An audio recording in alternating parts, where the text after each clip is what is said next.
When you make an offer on a house and you go under contract, within a few days of going under contract, you've got to provide earnest money.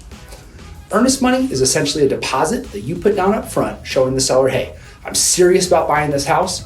I'm putting some skin in the game in the form of earnest money. The amount of the earnest money is negotiable. The standard is normally 1% of the sales price, but the seller will always be asking for a specific earnest money amount. However, when you write your offer with your agent, you can set that earnest money to any amount that you want.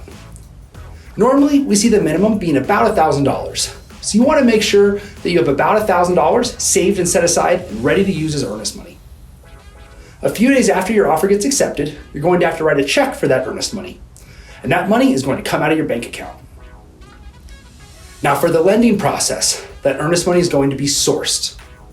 That means we're going to track or trace where that earnest money came from. So we've got to make sure it's coming from a valid source.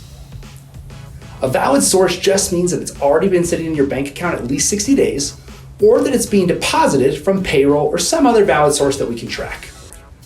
The important part here is you can't go get a loan for the earnest money, you can't take a cash advance on your credit card, you can't use cash under your mattress, none of those are valid sources. So make sure that if you don't have the money already sitting in the bank, or it won't be deposited from payroll, we talk about that specific scenario to make sure it'll be okay for the underwriter. Now, many people think this earnest money is like a security deposit, and you can just get it back at closing. That's a common misconception. It truly is a deposit on the transaction. For a VA loan with no down payment, yes, it's possible to get some or all of the earnest money back at the closing table, but that depends on who's paying for the closing costs and prepaid items.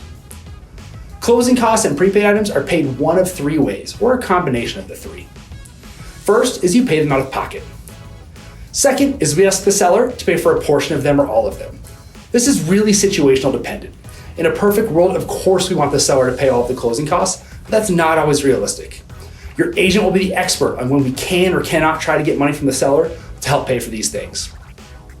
The third way closing costs and prepaids can get paid is by the lender with what's called lender credit. What lender credit is you always hear people talking about buying down the interest rate or paying money for a lower rate. It actually works in reverse as well. You can get paid to take a higher rate, and you get paid in the form of lender credit. Then you can use that lender credit to go towards closing costs and prepaid items.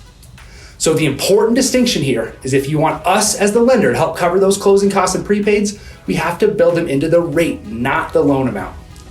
I often hear people say, let's just roll them into the loan. That's only possible on a refinance. When buying a home, we have to build it into the interest rate instead. So by using lender credit, you take a higher interest rate, it increases your monthly payment, but decreases your bottom line or money needed at closing. On the flip side, if you want a lower monthly payment, it's going to increase your bottom line by going lower on the interest rate. I wish there was a way to have the lowest payment and the lowest bottom line, but it's just not possible. There's always a trade-off of one for the other.